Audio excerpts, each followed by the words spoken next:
youth. They are the real experts here. Their courage in sharing their own stories is truly inspirational, and I know you will be as moved by them as I am. The idea of this is that we bring young people together who are still in care, who have been adopted, or who have aged out of care, to talk about what their experiences have been like, and to talk to all of us about what it's like to be in the system. They have a lot of really powerful things to say, and they support each other, and they use art. You will see on your tables that there are cards that have all been done by the youth in our Youth Speak Out teams that express some of their messages around families and being in the system and the importance of permanency. And children must always be listened to. We must give them a voice. And I hope one of the things that comes out of this conference is that we will hear the voice of the children and understand that lived experience. I should be fighting for my permanency, and that kind of changed things for me. I started to realize that I need to use my voice and talk about what hurt me, and that it wasn't my fault, and the feelings that I had were real, and that I, deserve the permanency and to have a family and not feel alone.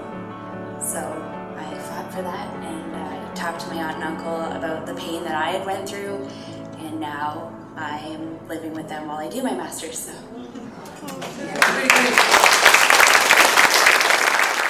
What is it that you think permanency means to you? Permanency means to me is someone who's always there to pick you up off your feet, someone who's there you can talk to, someone who's just always there. Permanency for me is knowing that even though I'm not legally adopted, this will always be my family. No matter what, I can always turn to them.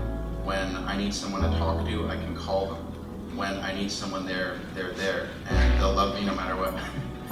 It's really meant the world for me. Having a family and having someone to trust. How is it that you come to a place where you can be so open with your story? I know it's not easy to open up, so how is it that you started to open up? What was it that you started to trust so much that you could share with all of these people? What did that look like for you guys? And what advice would you have for people so you can open up? Great question.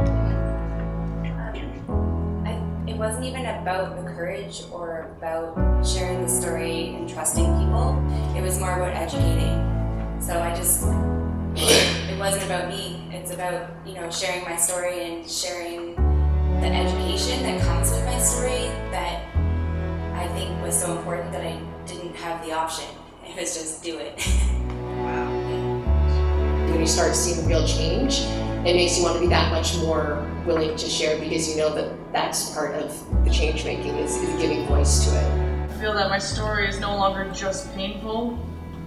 I feel that it's pieces of a larger puzzle, that it's the pieces of pain that make a larger puzzle of courage and education for others. The more that we speak, the more voices we can get together, the more healing can take place, the more progress can be made, the more change can happen. And I think that there's a lot of great organizations and people with great intentions. Sometimes they don't know what to do. And I think that if we can have more youth advocating for themselves and empowering them to do that, then people can have a go-to and say, well, what do you guys think? And I think that should be definitely implemented a lot more in policy making and in programs.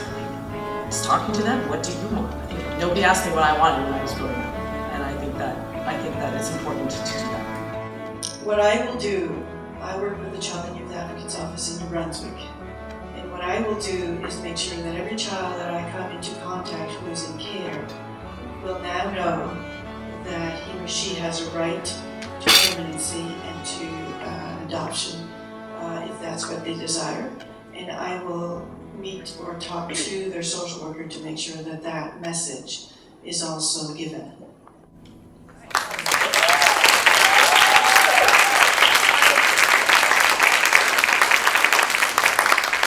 My story, thankfully, ends in some form of permanency.